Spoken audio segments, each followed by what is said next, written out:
గరళము గల్గు పాము గోప్యముగా నుండు సాధు జంతువు నంది రంకెలేయు గెంతులేయు విషము కల్గిన పామును కంఠమునందు బంధించే నందిని మాత్రం ఆవల విడిచిపెట్టే విప్రుడు నుంచే గర్భగుడి యందు చండాలుడుండే స్వర్గద్వారమందు మర్మము ఎరుగని మనిషి మాయదేవుడననే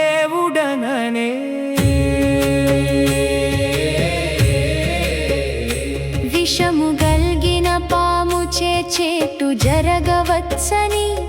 పరమాత్ముడు కంఠమున బంధించెనే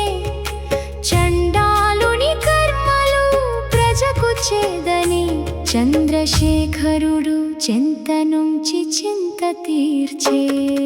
స్థితిగతుల బట్టి లయకారుడు స్థిరమై ఉంటాడు కర్మ సిద్ధాంతం అనుసరించి కర్తవ్యం తెలియజేస్తాడు విప్రుడికి వెచ్చించే సమయం కాస్తంత మాత్రమే చండాలుని చెంతనే నిత్యం నివసించెనే మహాదేవుని లీలలు అర్థంబు కావే స్థానమేదైనా గాని శివ సాన్నిధ్యము కాదా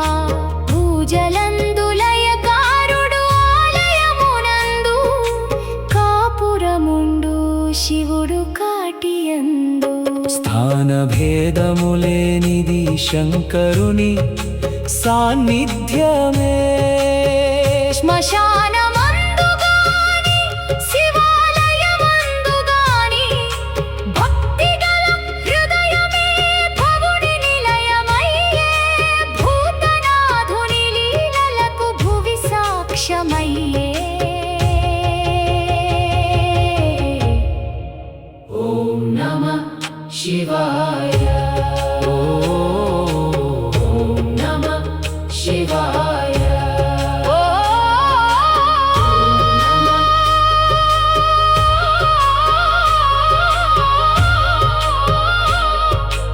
శివాయ ఓం నమః శివాయ